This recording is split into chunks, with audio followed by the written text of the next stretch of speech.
Introducing Korean broadcast content that you won't be able to stop watching.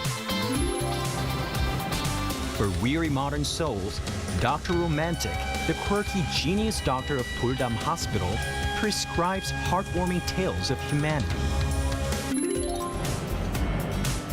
A couple together for 7 years sees their rose-tinted glasses shatter.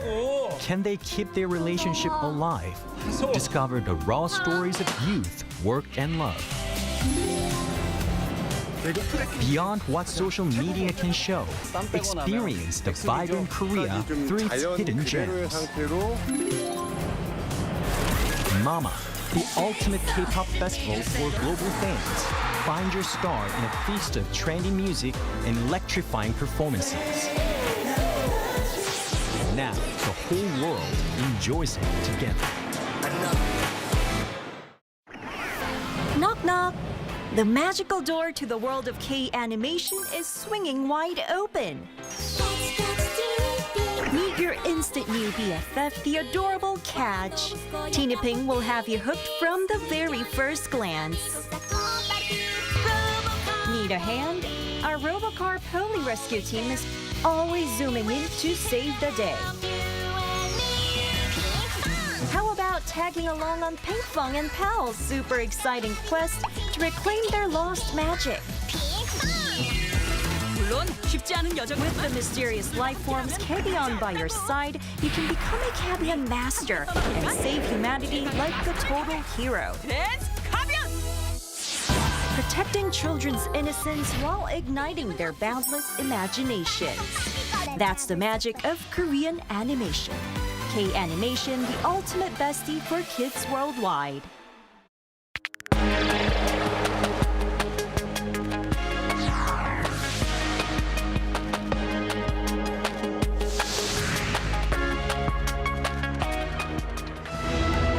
President Lee Jae-myung is now in the United Arab Emirates, kicking off his 10-day trip to the Middle East and Africa. During his state visit, the president is set to hold a summit with the UAE leader on defense and AI cooperation, and also take part in a roundtable with business leaders. North Korea slammed a recently unveiled fact sheet between South Korea and the United States, warning of countermeasures. The regime especially criticized Washington's approval for Seoul to build nuclear-powered submarines, saying it will lead to a nuclear domino effect in the region. South Korea has formally proposed holding inter-Korean military talks to ease rising tensions along the border separating the two Koreas, following incursions by North Korean troops across the military demarcation line. Seoul says it hopes to clarify the official boundary and prevent repeated accidental clashes. Hello and thanks for joining us on Arirang News. We begin today with President Lee Jae-myung, who has now kicked off his four-nation trip to the Middle East and Africa. The president arrived in the UAE for a state visit, escorted by fighter jets from the country. Our presidential office correspondent Yoon Jung-min files this report from Abu Dhabi. President Lee Jae-myung has touched down in the United Arab Emirates for the first leg of his 10-day four-nation trip to the Middle East and Africa. He received a ceremonial welcome with two pairs of the UAE's fighter jets escorting Korea's Air Force One as it entered the country's airspace. President Lee started his three-day state visit to Abu Dhabi on Monday by visiting a war memorial to pay tribute to fallen service members. He also visited the Sheikh Zayed Grand Mosque to honor the UAE's founding president, accompanied by First Lady Kim Hae-kyung. On Tuesday, he will be hosted by his UAE counterpart, Mohammed bin Zayed Al Nahyan, for summit talks, which will be followed by the signing of MOUs. Cooperation on AI, defense industry, nuclear energy, and culture will top the summit agenda. The UAE is the only country in the Middle East to have established a special strategic partnership with Korea, and the region is deemed crucial for South Korea's exports of key items. The following day, he will hold a roundtable with business leaders from the two countries, including Samsung Electronics chairman Lee Jae-yong.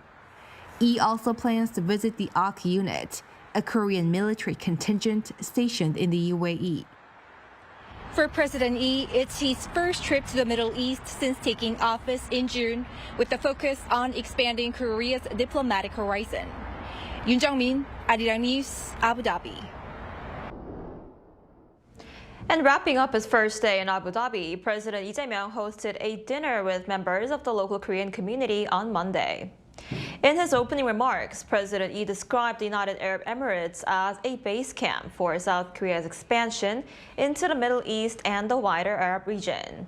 He pledged that South Korea and the UAE will open a new chapter of shared economic prosperity by combining their strengths in research, production, and entering developing markets. The president also vowed to build a nation that overseas Koreans can take greater pride in. And 4 days after South Korea and the United States released their joint fact sheet, North Korea issued a commentary denouncing it, saying that the fact sheet shows confrontational stance against the regime. It now warned of countermeasures. Our correspondent Kim Bo-kyung tells us more. North Korea on Tuesday slammed the recently unveiled fact sheet and joint statement of the annual defense talks, the security consultative meeting between South Korea and the U.S. Pyongyang's official response comes 4 days after the documents were released last Friday, saying such documents formalized Seoul and Washington's confrontational stance against Pyongyang. The commentary published by the North Korean Central News Agency said the regime will take countermeasures to safeguard its own sovereignty. The commentary argued how the announcements from the summit helped the North clearly see the Trump administration's stance toward the regime. Particularly, the regime said U.S. reaffirming the goal of the North's complete denuclearization shows its confrontational intent to completely deny the regime's identity and existence. Regarding the part that said South Korea and the U.S. would cooperate to implement the 2018 North Korea-U.S. joint statement made in Singapore, Pyongyang said this showed the shameless side of Washington and said that the U.S. had scrapped and nullified past agreements. On the U.S. approval for South Korea to build nuclear-powered submarines, the regime criticized the move as a grave development that destabilizes not only the military and security landscape of the Korean peninsula, but the entire Asia-Pacific region. Calling South Korea's pursuit of nuclear submarines a stepping stone for its own nuclear armament, it warned that this will inevitably trigger a nuclear domino effect and spark arms races in the region. The fact that North Korea issued its reaction in the form of a KCNA commentary rather than a formal statement by a senior official suggests a calibrated response. Kim Bo-kyung, Arirang News. And South Korea is calling for high-level military talks with North Korea as tensions rise along the demilitarized zone after repeated border incursions, with Seoul seeking to clarify the official boundary and prevent accidental clashes. Our Moon Il-yeon has the details. South Korea has formally proposed holding inter-Korean military talks to ease rising tensions in the demilitarized zone after repeated incursions by North Korean troops across the military demarcation line. According to a statement from the South Korean Defense Ministry on Monday, North Korean personnel have been laying mines and building tactical roads near the MDL, sometimes crossing into South Korean territory. In response, the South Korean military has carried out warning broadcasts and warning shots to ensure the North withdraws, following established operational procedures. The ministry says these repeated incursions have heightened tensions in the DMZ, raising concerns that they could trigger an unintended military clash. Officials attribute the problem in part to the loss of many MDL markers installed after the Armistice Agreement in 1953. Around 1,300 markers were installed when the agreement was signed, but now only 200 remain clearly identifiable. Previous efforts to maintain these markers, including repairs supervised by the UN in 1973, were halted after North Korean gunfire, and current maps now rely on coordinates verified with the U.S. National Geospatial Intelligence Agency. Our military formally proposes holding inter-Korean military talks to prevent accidental clashes between the two sides and to ease military tensions, with the aim of discussing the establishment of a baseline for the MDL. The presidential office also confirmed this statement, saying that many MDL markers have been lost and a proposal for talks has been made. Experts say this proposal underscores the urgent need to ease DMZ tensions and is a part of a broader effort to normalize military coordination and reduce miscalculation risks, as the first official dialogue offered by the Lee Jae-myung administration. The talks would be coordinated through the Joint Security Area in Panmunjom, though a specific schedule and venues are yet to be agreed. Since 2000, inter-Korean military talks have included 2 defense minister-level meetings, 10 general-level meetings, and 40 working-level meetings. But no high-level meetings have been held for more than 7 years since the 10th general-level meeting in October 2018. Officials emphasize that the absence of recent high-level discussions has left the MDL more vulnerable to misinterpretation. South Korea is calling for a swift response, saying the talks would help reduce tensions across the peninsula and improve mutual understanding of the border. Moon Hae-ryun, Arirang News. In other news, new allegations have surfaced that Binance, the world's largest cryptocurrency exchange, may have been used to launder over $900 million in funds linked to North Korean hackers. According to the International Consortium of Investigative Journalists on Monday, transaction records show that roughly $900 million worth of stolen Ethereum flowed into 5 Binance accounts during the laundering process. Investigators say North Korea used a crypto exchange service known as ThorChain to convert the stolen Ethereum into Bitcoin. During the 10-day period when the laundering took place, transaction volumes for those 5 Binance accounts and ThorChain surged sharply, raising further suspicion. It remains unclear whether the accounts in question are still controlled by North Korean operators.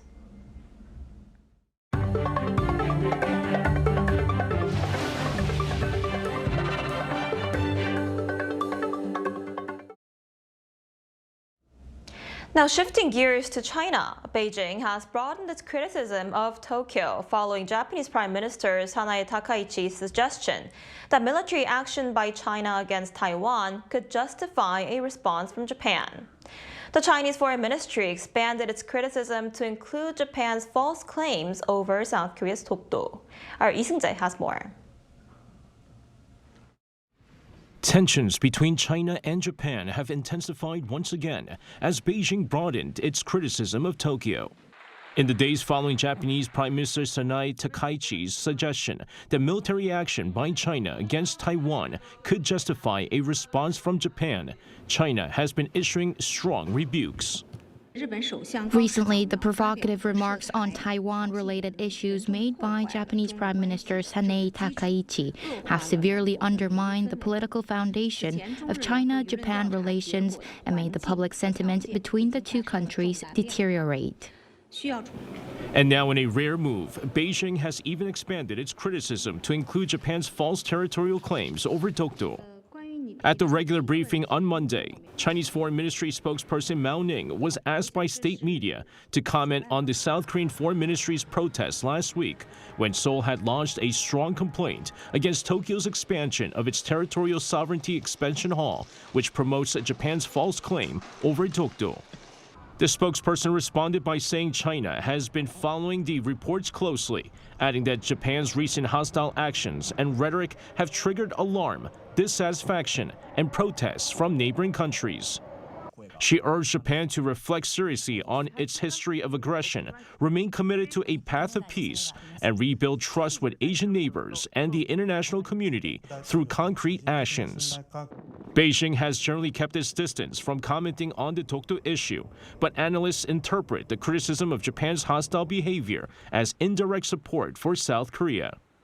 Other experts say this latest statement reflects China's effort to strengthen ties with another key neighbor in South Korea while escalating its dispute with Japan.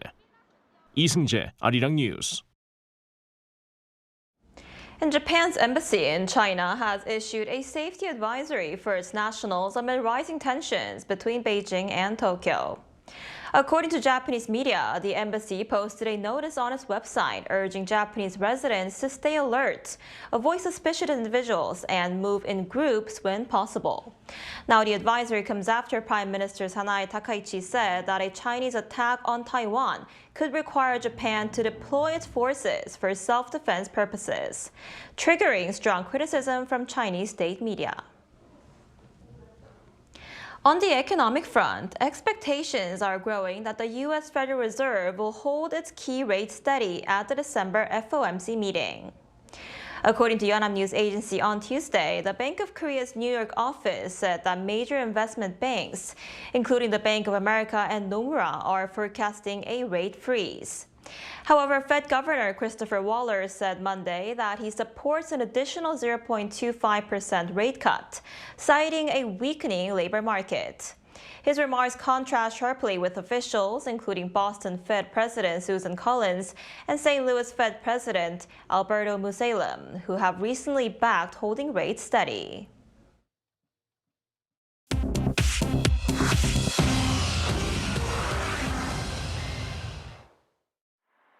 This is The World Now, bringing you everything you need to know from around the globe. Starting in Poland, where the country's prime minister has said that a powerful blast on a railway line leading towards Ukraine was, quote, an unprecedented act of sabotage. The explosion on Sunday morning tore through a section of track, forcing a train to stop before reaching the damaged gap. No one was injured.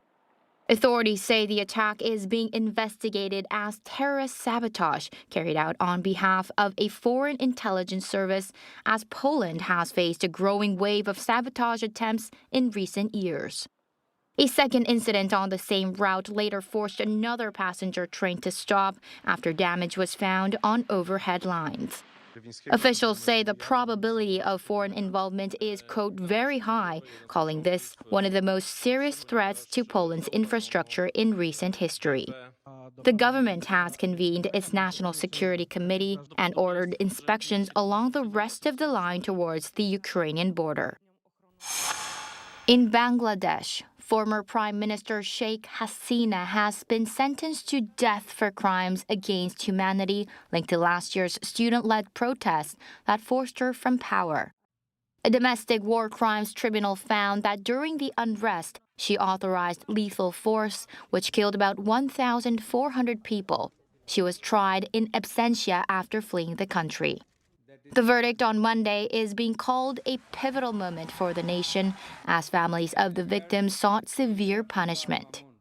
UN investigators say the killings may amount to crimes against humanity, but expressed opposition to the use of death penalty. Ukraine has signed a deal to obtain up to 100 French-made Rafale fighter jets over the next decade in a major step to strengthen its air defenses amid intensified Russian missile and drone attacks. The agreement is a political commitment, not a final purchase contract, and is expected to rely on European funding and potentially frozen Russian assets. France says the deal also includes advanced air defense systems, drones, and precision munitions to support Ukraine now and prepare for any future incursions once a peace deal is reached. Training for the advanced jets will take time, but both sides say that the long-term support is essential for rebuilding Ukraine's military. An Australian man has been sentenced to 9 days in jail after rushing at Ariana Grande at a premiere in Singapore. Prosecutors say Johnson Wen jumped a barrier at the premiere of Wicked for Good on November 13th and wrapped an arm around Ariana Grande before security intervened. Wen later bragged on Instagram, posting a video of the incident and thanking Grande, quote, for letting me jump on the yellow carpet. A judge said he had a pattern of disrupting high-profile events.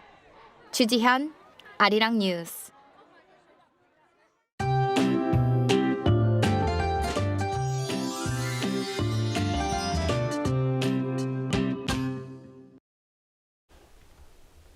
I hope you didn't regret not grabbing a warmer jacket this morning. Another surge of icy northern air moved in with temperatures dropping below freezing almost everywhere earlier in the day. We have a cold wave advisory in place across Gangwon-do and Chungcheong-pukto provinces, with the wind adding to the punch. And we could also see some wintry precipitation. Jeju's mountainous areas may see up to 5 centimeters of snowfall. Jeolla-pukto province might see some snow flurries. But don't worry, this round of cold snap will not stick around for too long. By Thursday, we're finally heading back toward more typical late autumn weather. But today is definitely a day for a heavy winter coat. Seoul gets up to 6 degrees, Daegu at 8 degrees Celsius under mostly sunny skies in most areas, except on Jeju Island. The island could see on and off wintry precipitation through Thursday, but the rest of the country will enjoy fairly sunny skies through the weekend with warmer temperatures.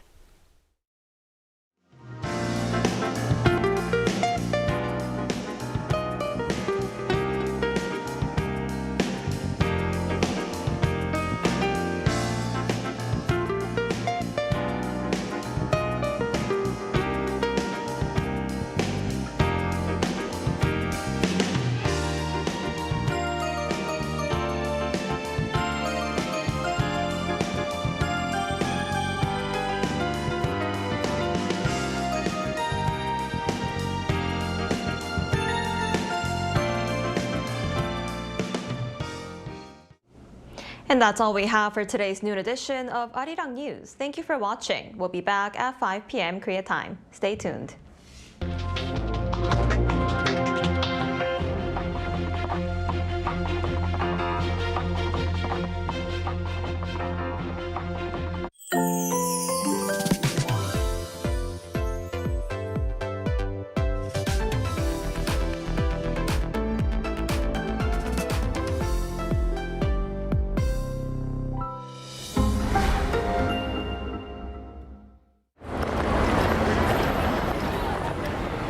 Feeling overwhelmed by a busy life without knowing where you are heading.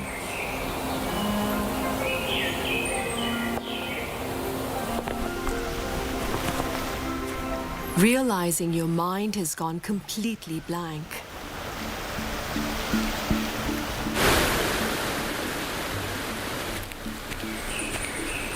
If you need